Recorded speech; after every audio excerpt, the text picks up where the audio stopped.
Hey y'all, this is India with Bags and Lifestyles. Thank you so much for watching this video. Had to change up the scenery a little bit because if you're clicking on this video, thank you so much because this is a little bit different. And I hope that you guys have watched Liz's videos as well related to Bad Influencer.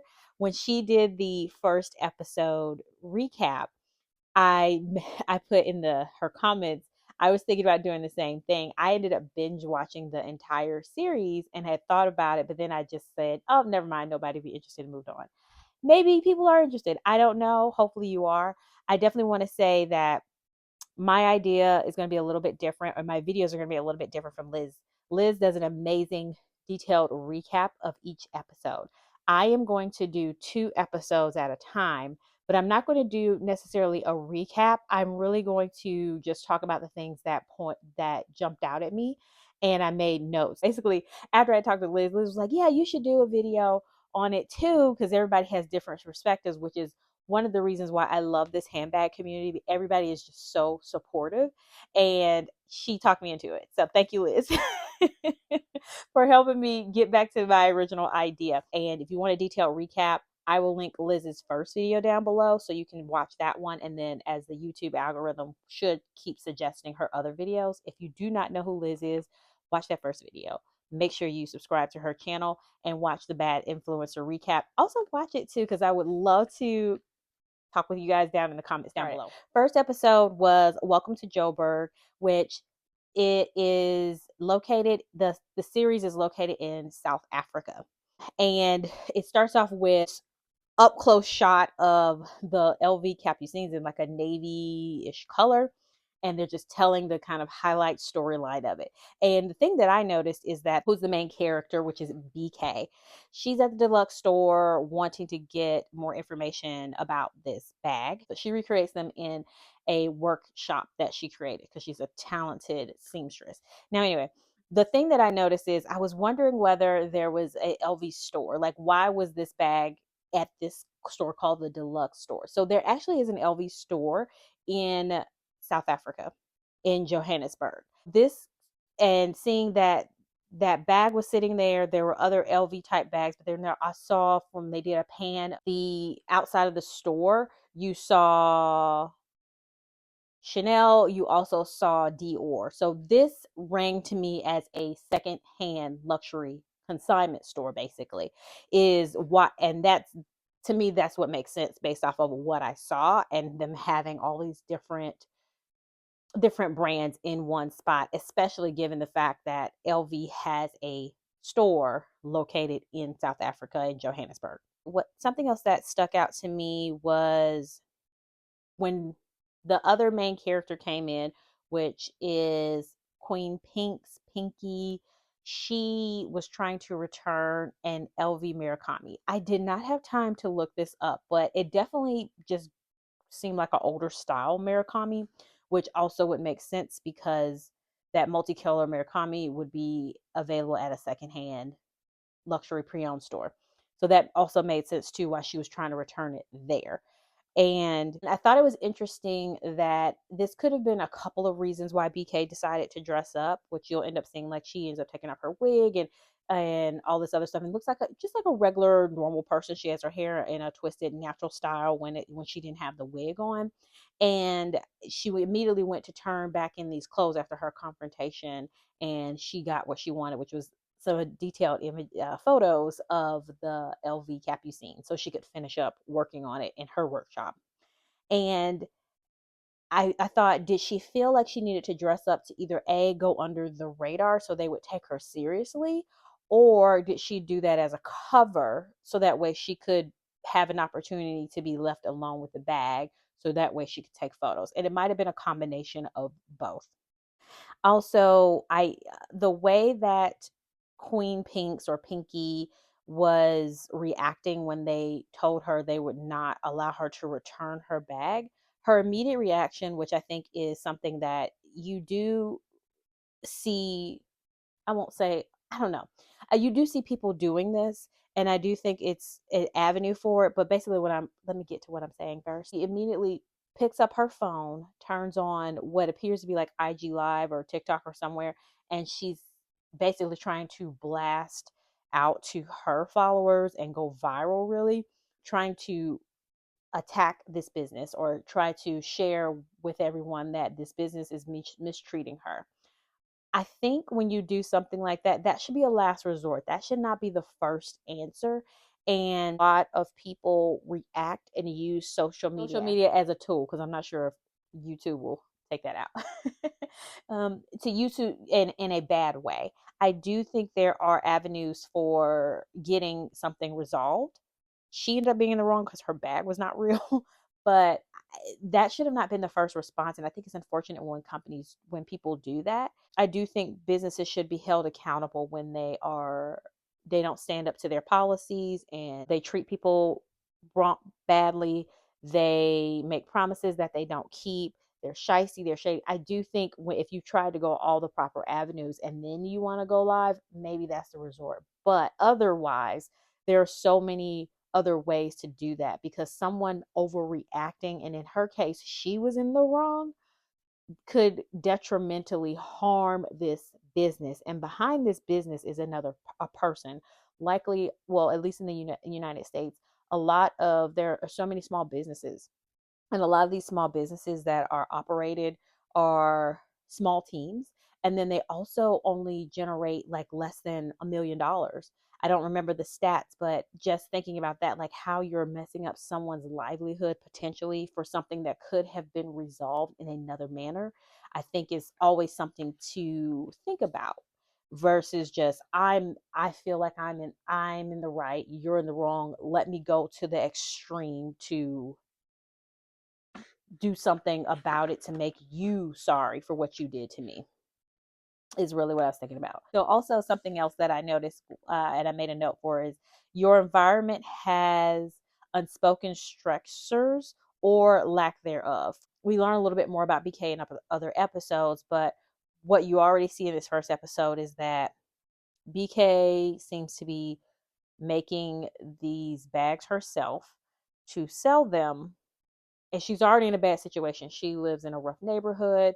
You can tell that she cares about her son, and she's trying to do what she can to take care of her son. She's a single mother, and she's trying to do what she can, which is now going to something that is not a great career pathway to go down, in order to do something for her child. And the reason I also say that is because of what we'll learn about Pinky as well, and the way she reacts and the way she's interacting with BK and other people. So it does, where you live also impacts you. You can tell that where BK lives is not the best side of town. She tries to make a home environment inside those doors, but when she leaves, what her and her child are exposed to, you can already see she already, owes people who are not on the right side of the law money. So she's already down a pathway, and it's you can assume that it's because of different circumstances that have come her way. She's ended up where she is, and this is the first episode, so you don't know everything, but that was something that spoke to me. Also, something else that I thought of is, what did I do?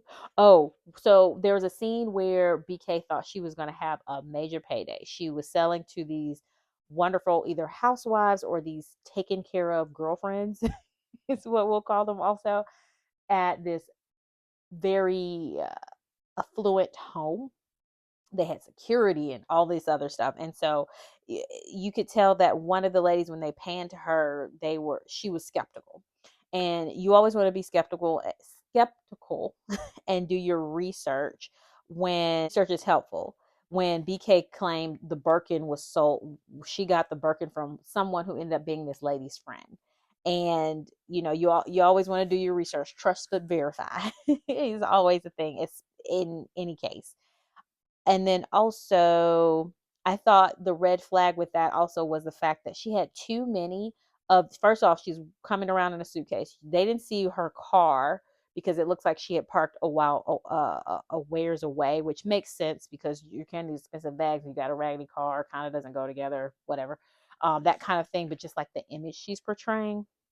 But Also, that she had the number of very special and expensive bags she had seemed odd, especially for a trunk show. Also, none of the bags seemed to have dust bags. That's interesting. With all of the, when you're spending that type of money, most people are keeping up with their dust bags. We all know we are in the handbag community. Y'all are keeping up with y'all dust bags. Let me know down below. Whether you have them in the bag for display, you may misplace one or two, but the fact that she had so many that did not have their dust bags, red flag.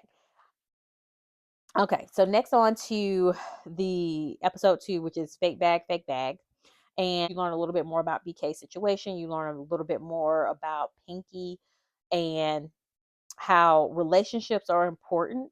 And it's something, a true relationship, a true friendship is something you cannot buy, whether that's a relationship with your family members, relationship with people you choose to be involved with, which would be friends, spouse, boyfriend, girlfriend, whoever. It's it's something when you have a true relationship, you can't buy that.